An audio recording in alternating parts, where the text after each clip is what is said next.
ਉਹ ਜੜੀਆਂ ਬੂਟੀਆਂ ਦਾ ਵੀ ਇੱਥੇ ਜੜੀਆਂ ਬੂਟੀਆਂ ਉਹਨਾਂ ਦੇ ਖਾਸ ਜਿਹੜੇ ਨੇ ਉਹ ਫੈਮਿਲੀ ਦੇ ਵੀ ਆਉਣ ਅਤੇ ਉਹ ਇੱਥੋਂ ਦੀ ਅਤੇ ਉਹ ਜਿਹੜੀ ਦੱਸੀਆਂ ਹੋਈਆਂ ਪੁਰਾਣੀਆਂ ਉਹਨਾਂ ਦੀ ਉਹ ਸਰਾਤ ਨਹੀਂ ਹੈਗੇ। ਹੁਣ ਉਸ ਮਾਹੌਲ ਦੇ ਵਿੱਚ ਵੀ ਉਹਨਾਂ ਨੇ ਤਬਦੀਲੀਆਂ ਕਰ ਇੱਥੇ ਹੁਣ ਮਾਹੌਲ ਬਦਲਤਾ, ਇੱਥੇ ਦਰਖਤ ਹੀ ਨਵੇਂ ਆ ਗਏ ਨੇ, ਇੱਥੇ ਮਾਹੌਲ ਦੀ ਇੱਥੇ ਆਕਸੀਜਨ ਹੋਰ ਤਰ੍ਹਾਂ ਦੀ ਆ ਗਈ ਜਿਹੜੀ ਸਾਨੂੰ ਖਰਾਬ ਕਰਦੀ ਪਈ, ਬਿਮਾਰ ਕਰਦੀ ਪਈ। ਉਹ ਆਕਸੀਜਨ ਨਹੀਂ ਛੋੜਦੇ ਜਿਹੜੀ ਸਾਡੀ ਡਿਮਾਂਡ ਹੈ। ਸਾਡੀ ਡਿਮਾਂਡ ਉਹ ਹੀ ਜਿਹੜੇ ਇੱਥੇ ਫਿਤਰੀ ਤੌਰ 'ਤੇ ਦਰਖਤ ਉੱਗੇ ਸਨ ਉਹੋ ਜਿਹੇ ਦਰਖਤ ਲਗਾਏ ਜਾਣ ਜਿਹੜੇ ਰਵਾਇਤੀ ਜਾਂ ਜਿਹੜੇ ਇਸ ਮਾਹੌਲ ਦੇ ਵਿੱਚ ਮਾਹੌਲ ਦੋਸਤ ਨੇਗੇ। ਇੱਥੇ ਤਾਂ ਸਾਰੇ ਊਟ ਪਟਾਂਗ ਦਰਖਤ ਲਗਾਤੇ ਸਾਰੇ ਪਾਸੇ ਹੀ।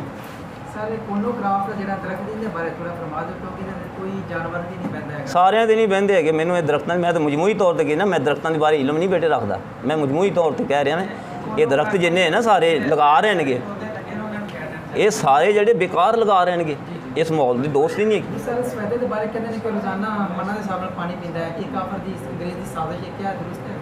ਨਹੀਂ ਇਹ ਤਾਂ ਅਸੀਂ ਵੇਖਦੇ ਹਾਂ ਕਿ ਜਿੱਥੇ ਅਸੀਂ ਪਾਣੀ ਜਿਸ 'ਚ ਜ਼ਿਆਦਾ ਹੁੰਦਾ ਨਾ ਸੇਮ ਉੱਥੇ ਲਗਾਓ ਅਤੇ ਉੱਥੇ ਉਹ ਫਾਇਦਾਮੰਦ ਦਿੰਦਾ, ਉਹ ਤਾਂ ਪਾਣੀ ਚੂਸੀ ਰੱਖਦਾ, ਉੱਥੇ ਕੋਈ ਨਾ ਕੋਈ ਫਸਲਾਂ ਜਿਹੜੀਆਂ ਉੱਗ ਪੈਂਦੀਆਂ। ਇਹਦੀ ਵਜ੍ਹਾ ਤੋਂ ਪਾਣੀ ਦਾ ਲੈਵਲ ਥੱਲੇ ਜਾ ਰਿਹਾ? ਨਹੀਂ ਇਹਦੀ ਵਜ੍ਹਾ ਤੋਂ ਨਹੀਂ ਜਾ ਰਿਹਾ, ਉਹ ਤੁਹਾਡੇ ਪਾਣੀ ਜ਼ਾਇਆ ਕਰਨ ਦੀ ਬਿਨਾਂ 'ਤੇ ਜਾ ਰਿਹਾ ਕਿ ਤੁਸੀਂ ਫਜ਼ੂਲ ਪਾਣੀ ਜ਼ਾਇਆ ਕਰਦੇ ਜੇ।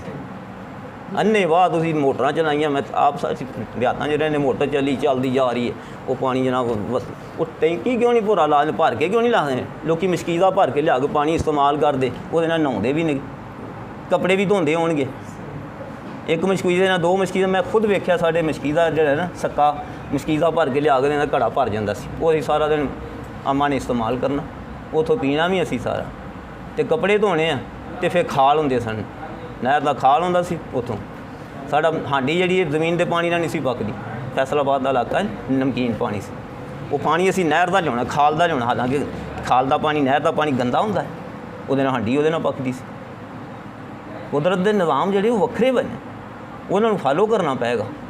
ਅਤੇ ਜਦੋਂ ਅਸੀਂ ਉਹਨਾਂ ਤੋਂ ਨੱਸਨੇ ਆ ਫਿਰ ਅਸੀਂ ਇਸ ਤਰ੍ਹਾਂ ਦੀਆਂ ਬਿਮਾਰੀਆਂ 'ਚ ਪੈ ਜਿੰਨੀ ਮਰਜ਼ੀ ਟੈਕਨੀਕ ਜਾਂ ਟੈਕਨੋਲੋਜੀ ਜਾਂ ਜਿੰਨਾ ਮਰਜ਼ੀ ਇਲਮ ਪੜ੍ਹ ਲੈ ਜਾਏ, ਇਹ ਤਾਂ ਖਰਾਬ ਕਰਦਾ ਪਿਆ ਸਗੋਂ, ਨੇਚਰ ਤੋਂ ਦੂਰ ਹੋ ਗਿਆ।